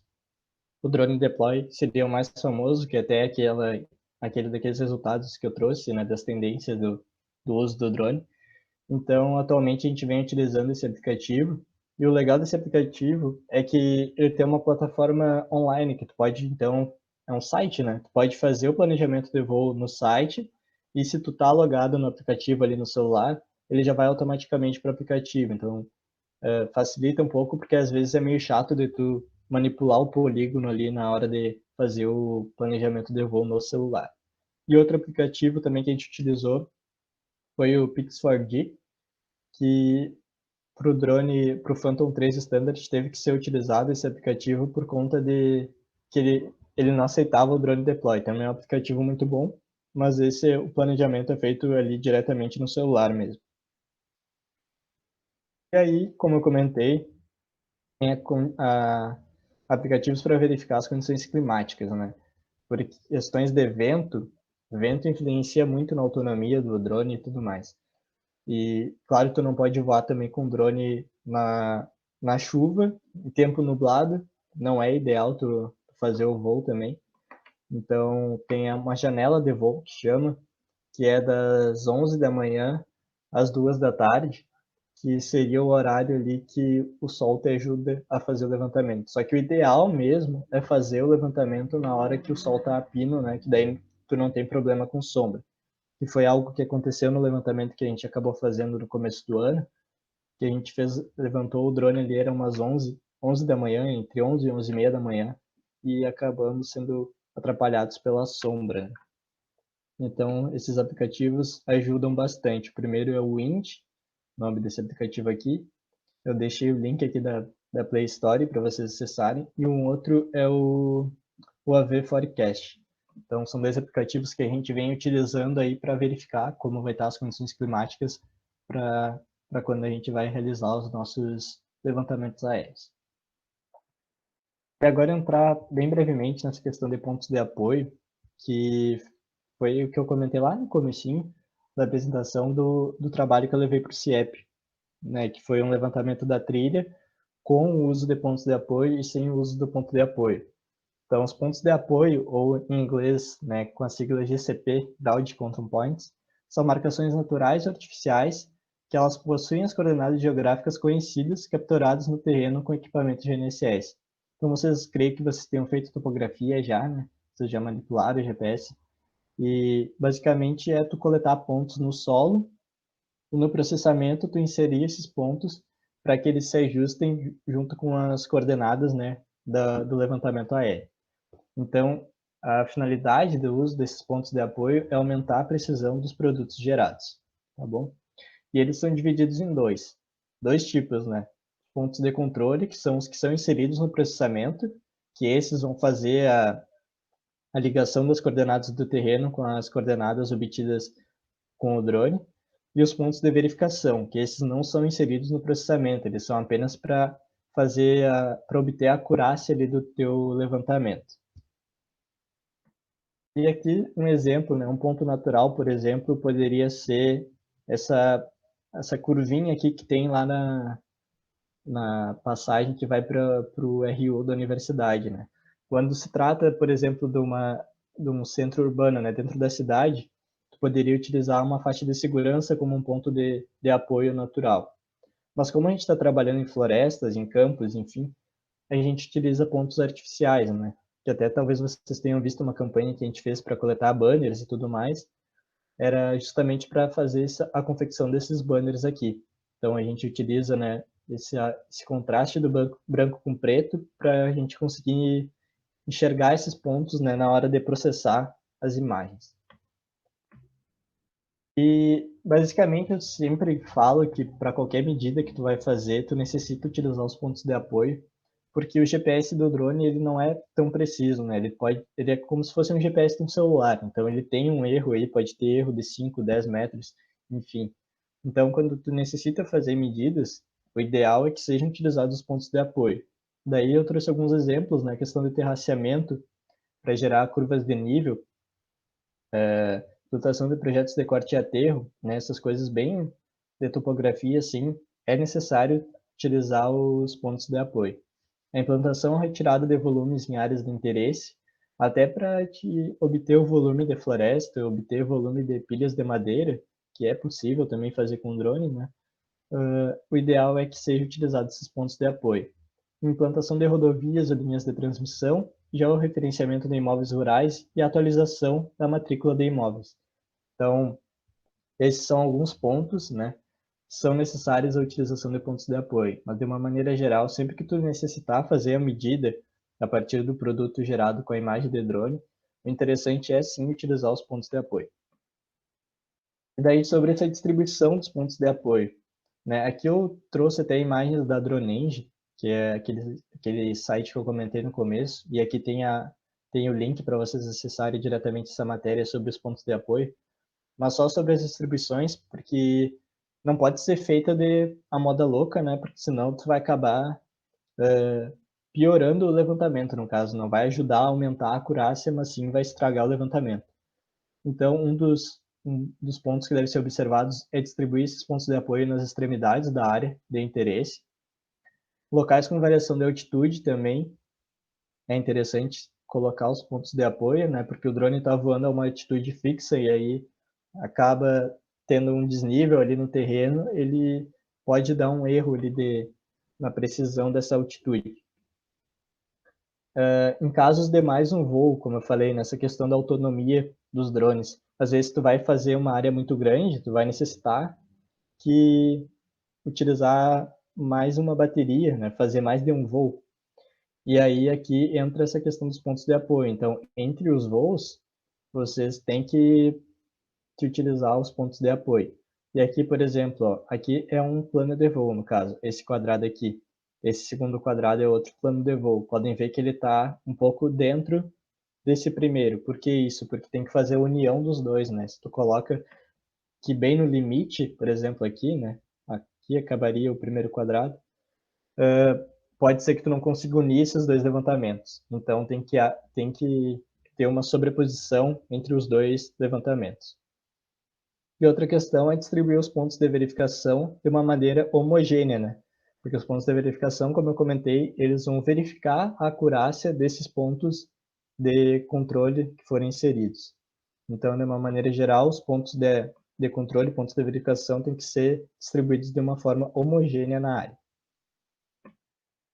E daí o processamento de imagens. O processamento de imagens tem dois softwares aí que eu tenho mais conhecimento, vamos dizer, mas eu até, numa palestra que eu assisti semana passada, eu descobri que existe um outro software que até é brasileiro, pelo que eu entendi, né? Ambos são softwares pagos, infelizmente são softwares caros, e eles têm licença, né, para estudante, ali uma licença de 30 dias, mas infelizmente em 30 dias não nos resolve, a gente acaba tendo que utilizar ele na versão pirata mesmo. Então o software que eu trabalho é o Agisoft Metashape, um software bem bom, bem completo, e tem esse Pix4D. que eu particularmente não utilizei ele ainda, mas ele foi um software que foi criado já diretamente para o uso em drones, né? O Agisoft não era inicialmente com esse foco nos drones, mas o Pix4D foi criado pensando nos levantamentos aéreos com drones. E esse software aqui, o Pix4D, ele tem duas formas de tu utilizar ele. Tu pode utilizar ele no desktop, né? Tu baixar o software e tudo mais, processar no teu computador, ou tu utilizar ele em processamento em nuvem. Esse processamento em nuvem é tu enviar as imagens para a plataforma e ela faz todo o processamento automático, que é algo que eu sou um pouco contra, né? Porque tu não consegue manipular ali, se der algum problema, tu não vai conseguir corrigir, só vai poder ao final baixar esses produtos gerados. Então, eu sou meio contra esse processamento em nuvem aí e prefiro realmente utilizar o Agisoft e fazer o processamento manual. E o outro software que eu comentei, que pelo que eu entendi é de origem brasileira, o nome dele é Mappa, Mappa com 2 P's, né? M-A-P-P-A, que também é um software de processamento em nuvem. Então é algo que eu nem vou testar porque eu sou bem contra isso, porque como tu vai, né, tu vai só inserir as fotos ali e depois baixar os produtos gerados, tu não vai poder, né, mexer ali, ver onde está errado, alguma coisa assim. Então eu sou meio contra isso daí. Agora eu vou mostrar aqui diretamente no Agisoft para vocês alguns levantamentos. Vamos ver se vai. Agora está aparecendo já para vocês. Então aqui essa é a cara do Agisoft, né? Aqui é um levantamento do campus da Unipampa. E aqui a primeira coisa que é gerado, o primeiro produto que é gerado no processamento da imagem é uma nuvem esparsa de pontos, né? Vocês podem ver aqui aproximando, ó, são pontos bem deslocados e tu não tem muita nitidez, né, das coisas. Ó. Então, esse é o primeiro produto que é gerado quando a gente faz o processamento da imagem. E daí tem a nuvem densa, que daí tu olha assim e já aparece mais uma imagem, né? Tu vai aproximando ela, já aparece bem mais uma imagem do que a nuvem esparsa. Né? E aí tu aproxima, tu consegue ver que são vários pontinhos, ó, são pontinhos bem próximos. Então, na nuvem esparsa, a gente tinha 219.671 pontos, e daí quando a gente processa para a nuvem densa, já passa para 6.982.418 pontos. É muita coisa. E poderia ser muito mais se eu tivesse processado numa qualidade superior, né? Aqui o processamento a gente pode fazer em qualidade muito baixa, em qualidade baixa, média, alta e muito alta. Só que necessita de um computador com uma configuração muito boa, né? O meu computador é bem basicão, então eu consigo processar em média lutando, assim, parece que vai explodir o computador. Mas basicamente é isso, né? Outra questão, né, até do mapeamento aéreo com drones é a necessidade de um computador muito bom, porque realmente precisa. Daí a gente tem o modelo 3D também. Até fiz um videozinho, postei lá no Instagram do LabMaf, não sei se vocês chegaram a ver, né? Mas era um modelo 3D do Unipampa. Então é basicamente isso aqui. Vocês vão ver que tem algumas distorções. E esse mapeamento aqui eu não utilizei pontos de apoio, né? A gente só fez o mapeamento para ter uma ideia sobre a área mesmo, que não tinha nada atualizado, né? Só aquela foto do Google Earth, que era uma imagem já de 2017. Então aqui a gente consegue ter uma noção mais ou menos em 3D. Claro que não está na qualidade máxima, como eu falei, tem qualidade média. Então se a gente processar numa qualidade máxima, a gente consegue ter mais detalhamento ainda do campus. Mas já foi algo que ficou bem legal. E daí tem também o ortomosaico, né? Que vocês vão ver esses conceitos todos. E a ortofoto seria uma imagem ortorretificada, uma imagem já referenciada, vamos dizer assim, pelo GPS do drone. E daí, quando se fala no ortomosaico, é a união de todas essas fotos, né? Nesse caso aqui são 235 fotos. E daí, o resultado é esse, né? A união das 235 fotos é esse. Tem um detalhamento muito bom. Aqui o GSD, né, ficou 4,3 centímetros por pixel. Então, tu consegue ter um detalhamento bem interessante sobre a Unipampa aqui. Aqui foi aquela área que foi queimada no fim do ano, né? Provavelmente, eu não lembro agora, mas possivelmente surgiu aqui nesses postes que tem aqui. Aqui dá para ver a linha de transmissão. Os gansos lá da Unipampa. E aqui tava nós. Acho que até o Natanael estava nos acompanhando nesse dia. Tava eu, o professor Gabriel. Enfim, né? Então o detalhamento aqui é fantástico, assim. Aqui ficou meio esquisito esse açudezinho lá dos fundos por conta da reflectância, eu acho, mesmo ali, do reflexo da água. E aqui, partindo para o mapeamento das oliveiras, que foi algo que a gente fez agora esse ano, no comecinho do ano, né? Aqui a nuvem esparsa deles, tinha 212 mil pontos, quase 213 mil pontos. Aí partindo para a nuvem densa, aqui claro que eu fiz um recorte para deixar só a área de interesse mesmo. Aí já tem 4.719.272 pontos. Né? Esse daqui é o plantio lá de oliveiras, ali na frente da Unipampa. Então é fantástico, assim. Tem um modelo 3D também. Então a gente tem uma ideia aqui, né? Claro que as árvores não são muito grandes, então parece que elas são uns morrinhos comparadas às árvores nativas ali da volta. Mas tem uma ideia bem legal do plantio, assim. E aqui também foi processado em qualidade média, tá? Porque não, eu tentei até processar na qualidade alta, mas chegou a travar o computador, não deu. Aí aqui tem depois eu vou mostrar para vocês, mas esse daqui é o modelo digital de terreno, se não me engano, estou aqui. Mas esse daqui eu vou comentar depois, na outra imagem. E aqui o ortomosaico, né? Então aqui tem uma resolução fantástica também. Aqui tá nós aqui, Carol de Chapelão. Enfim, então vocês podem ver que tem um detalhamento muito bom.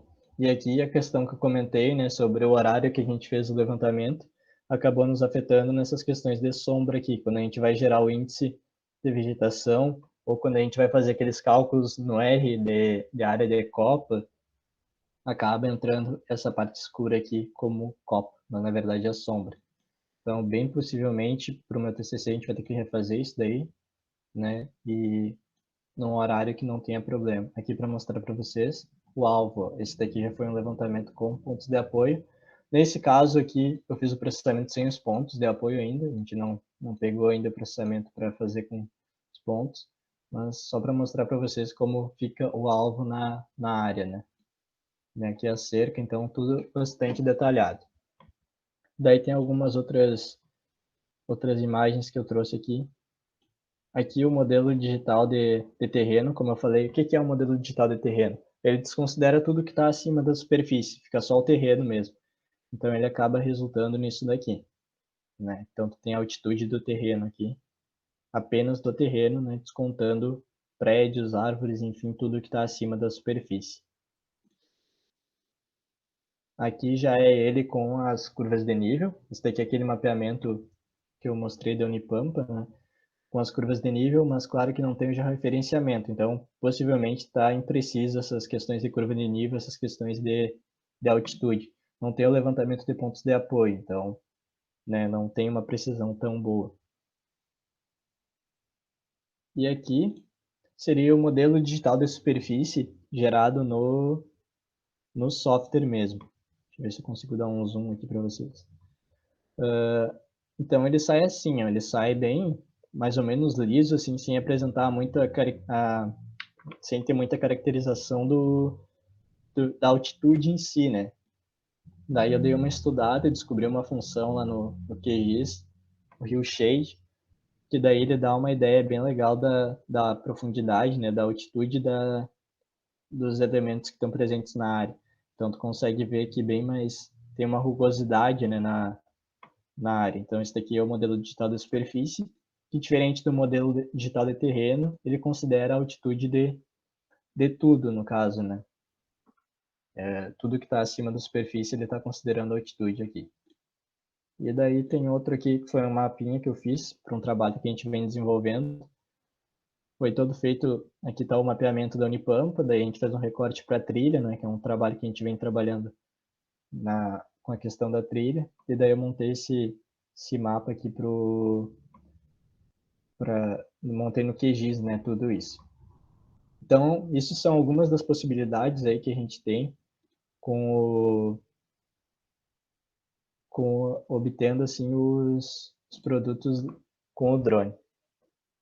E daí agora vamos entrar nos diversos, né? Já estamos em quase 2 horas de apresentação. Então aqui foi feita a distribuição dos pontos de apoio lá da trilha, tá bem? Isso aqui foi feito no Google Earth, então vocês podem ver aí que comparado àquela imagem que eu mostrei atualmente, né, tá bem diferente, parece que que aqui o mato era bem mais denso, tudo mais, se não me engano é de 2017 essa imagem. Então a gente fez aí toda a distribuição dos pontos de apoio, aqui é os pontos de controle, os verdinhos são os pontos de controle e os vermelhos são os pontos de verificação. Aí o desenvolvimento dos alvos, né? Alvos artificiais, no caso. Aqui essa primeira foto é a gente está inserindo no GPS de navegação as coordenadas obtidas lá no Google Earth, para a gente ir a campo e fazer o piqueteamento da área, né? Essa foto aqui. No caso, a gente utiliza esses piquetes, que daí a gente coloca o GPS ali em cima, e depois a gente só coloca o banner e faz o voo. E aqui a Carol instalando a base, né, do GPS ali na frente do Nevo. Depois aqui ficou fora de ordem, na verdade, essas imagens, né? Aqui a gente fazendo a coleta, né, do ponto, lá naquele piquete. Depois é colocado o alvo em cima e depois a questão do mapeamento mesmo da área.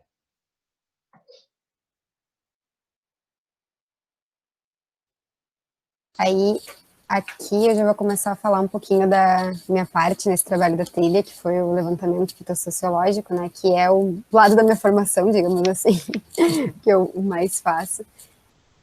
Aqui, essas imagens que eu trouxe para vocês verem é para falar também um pouco sobre o planejamento antes do campo e a realidade no campo, né? Quando a gente pegou uma primeira foto do Google Earth ali, na imagem de satélite, né? A gente fez a delimitação da área e lançou mais ou menos a quantidade de parcelas que a gente achou que ia fazer ali dentro, né? Ah, tu olha assim, parece um campo bem cheio, uma mata bem fechada, parece que vai dar para colocar muita parcela. Tem a trilha ainda lá dentro, que foi uma coisa que deu bastante divergência do nosso planejamento para a nossa realidade. Então, como vocês podem ver, na primeira ali a gente tem 30 parcelas, que era a nossa ideia de lançar, né? A metodologia de levantamento fitossociológico que a gente está usando nessa trilha é a metodologia de parcelas, que vocês vão ver em fitossociologia, diversas metodologias que podem ser usadas, a gente escolheu a de parcelas. Acho válido falar também que na nossa cadeira de fitossociologia nós não tivemos campo na prática, o que é lançar parcela, o que é tu fazer o método do caminhamento, a gente só vê a teoria, né? Então, no laboratório a gente tem a oportunidade de fazer mesmo. Eu já fazia isso no herbário, no LabMAF fazendo inventário, é óbvio que a gente vai precisar fazer, vai precisar saber, né, como que faz esses levantamentos.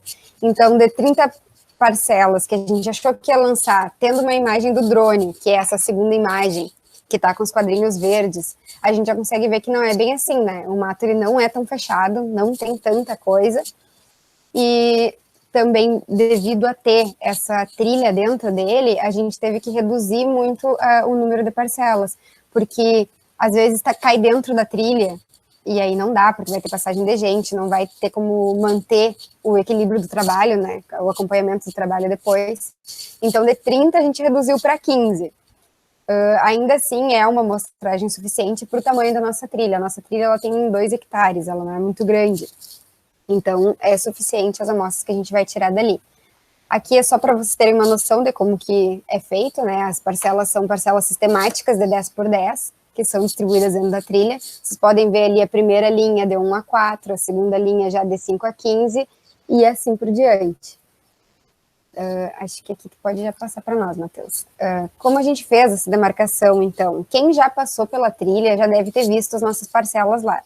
O que a gente faz? A gente vai no campo, a gente faz a delimitação de cada parcela dentro do campo de 10 por 10. Então, média, na primeira imagem, eu, o professor Gabriel, esticando a trena para medir os 10 metros para lá, 10 metros para cá e fazer essa parcela, deixar ela ali. A gente utilizou do fitilho para deixá-la marcada em algumas parcelas, que eram aquelas que estavam completamente dentro da trilha, que a pessoa vai passar e, consequentemente, pode entrar dentro dela. A gente deixou uma plaquinha dizendo que está tendo um projeto ali dentro e pedindo para o pessoal não passar, né, dentro da parcela, para não ter perigo de acabar arrancando alguma plaquinha que a gente venha colocar ou matar alguma regeneração, porque o nosso estudo justamente é a regeneração dentro da mata de eucalipto, né, que tem aquela coisa do eucalipto seca o solo, embaixo do eucalipto não nasce nada, nasce, e a gente justamente está estudando isso, que é bem interessante esse nosso estudo lá dentro. Pode passar, Matheus. Aí, então, eu trouxe como que funciona. A gente fez essas parcelas 10 por 10 para estudar o arbóreo, tudo que é a árvore que tem ali dentro, né, o levantamento que a gente faz. E a gente precisa ter dados específicos para poder calcular depois em escritório de novo, né? Tu faz o planejamento, tu vai a campo, tu levanta e depois tu vai para o escritório calcular e mensurar tudo aquilo ali. Então, essas imagens que a gente tem aqui, a gente fazendo as medidas já, né? Dentro de cada parcela, a gente levantou o que tinha de arbóreo, levantou o CAP de cada um dos indivíduos arbóreos que tinha ali, a circunferência, a altura do peito e também a altura de cada indivíduo. E para estudar a regeneração, a gente fez uma outra metodologia. Dentro de cada parcela de 10 por 10, que é onde tem o arbóreo, a gente fez uma mini parcela, digamos, de 1 por 10, para estudar só a regeneração. Então, vocês podem ver nessa primeira imagem que tem o fitilho demarcando a parcela 10 por 10, e onde tem essa fita zebrada é onde tem a regeneração, onde a gente está estudando a regeneração. Então, os guris estão medindo ali com uma fita métrica a altura da regeneração, porque a gente fez também uma metodologia para isso, né? Só entra na regeneração aqueles indivíduos que estiverem mais de 50 centímetros, assim como só entra no arbóreo aqueles que têm mais de 15,7 centímetros de circunferência, né? De CAP, no caso.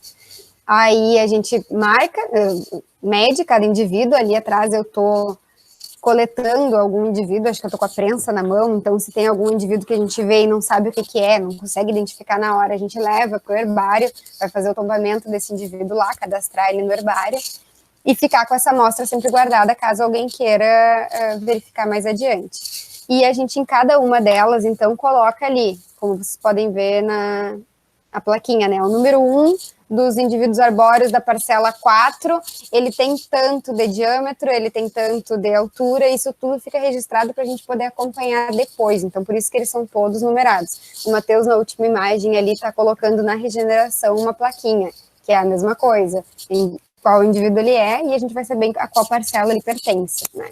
Aqui vocês podem ver que a campo, a gente não sabe o nome científico correto, alguma coisa assim, a gente vai anotando ali qual é o indivíduo, e o nome pode ser tanto popular quanto o nome científico, se lembrar. Eu, como trabalho já com alguns anos nessa parte, eu lembro, as anotações são minhas, né, então eu lembro qual é o nome científico, mas quem tem dificuldade pode colocar o nome popular, pode colocar a fotografia da amostra também, o número que essa amostra vai ficar, para depois comparar e fazer certinho, né.